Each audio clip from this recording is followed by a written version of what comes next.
Hello and welcome to the 38th episode of The Route, our school bus fleet content series.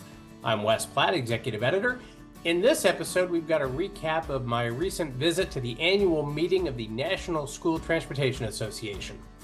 Click like on this and all our other videos and subscribe to our YouTube channel. Your comments are always welcome. If you get a chance, please post who you are, where you're from, your city, your state, your school district, wherever, so I can give a shout out in a future episode. Okay, let's get rolling.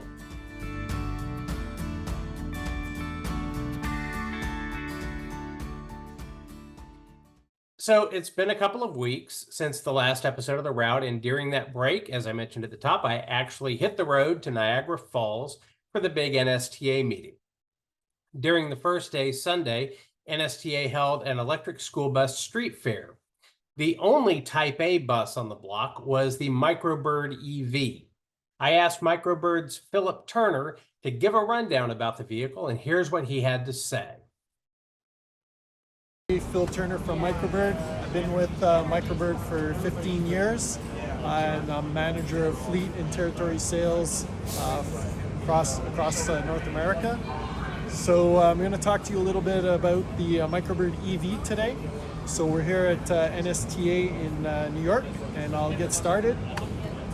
So the Microbird EV, we presently have over 300 sold and 130 on the road. Travels at 100 miles on a full charge. Great so far for us. It's been a great bus. Most of the buses we have running are across North America, but mostly in California. So we'll continue on. Some of the big features of our bus is the driver more view. So for driver visibility, you've got one-piece glass. You've got your 32-inch entrance doors, so you've got easy access for kids getting in and out of the bus. And obviously all your state requirements for crash testing. You've got your rub rails. Behind the rub rails, you've got your side impact barrier. One of the big features of our bus is actually the flooring. So you've got 5-layer flooring. What that is basically you've got a sound deadening product under your plywood floor. You got your galvanized steel. So all 5 layers and a completely sealed floor. So if you do need to wash the bus out, you can. I'm talking a little bit more now about EV. So our EV is vertically integrated. The Girardin family owns the EV infrastructure. So not only do we do the complete construction of the bus, but we also do all the infrastructure for EV under the bus. So everything that we're doing is vertically integrated, one-stop warranty and service, which is huge in the industry today. Hey, my thanks to Phil for taking the time to share that information. During a Monday session in Niagara Falls, NSTA Counsel Rich Kelly urged more states to take advantage of the under-the-hood waiver that provides the option to not require school bus drivers to pass sections of the commercial driver's license test dealing with the mechanical elements within pre-trip inspections.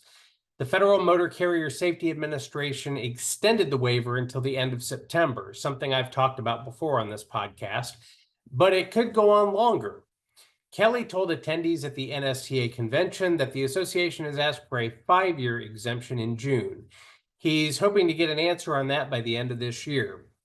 The NSTA also wants to explore making the waiver permanent through legislation. So far, 8 states have adopted the waiver: Kansas, Maine, Maryland, New Jersey, Oklahoma, Texas, Wisconsin, and Florida. How does your state feel about this waiver? Let me know in the comments. All right. I didn't spend all my time in Niagara Falls covering the event for School Bus Fleet.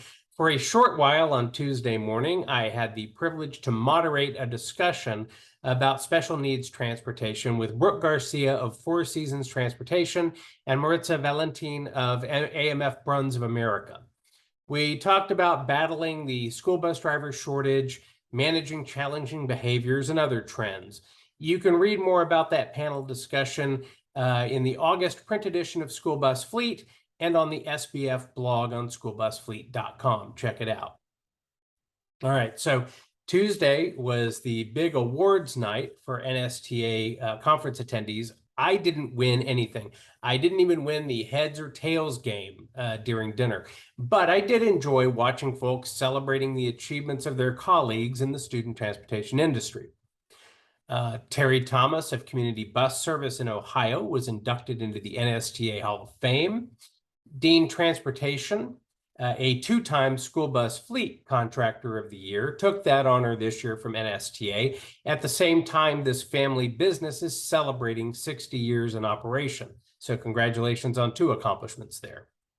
Becky Weber of Prime Policy Group, a lobbyist who helped secure $2 billion in coronavirus emergency relief for transportation services funding during the COVID-19 pandemic, became the recipient of the First President's Award.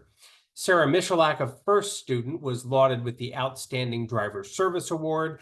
First Student's president and CEO, Paul Osland, received the Distinguished Service Award.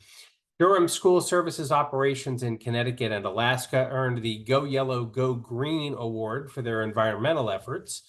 Alex Cook, Chief Engineer for First Student, won the Innovator Award for his electric infrastructure design work. The association also recognized 10 Golden Merit Award winners, including Scott Allen of North America Central School Bus, David Armit of National Express, Scott Greenstreet of First Student, Laurie Henner of First Student, Dawn McGrath of the Trans Group, Lisa Serra, First Student, Trudy Skinner of Landmark, Wes Tangent of Harlow's School Bus Service, Jim Prang of Dean Transportation, and David Willis at First Student. Congratulations to all the award recipients, well deserved. I'm looking forward to seeing everyone again next time.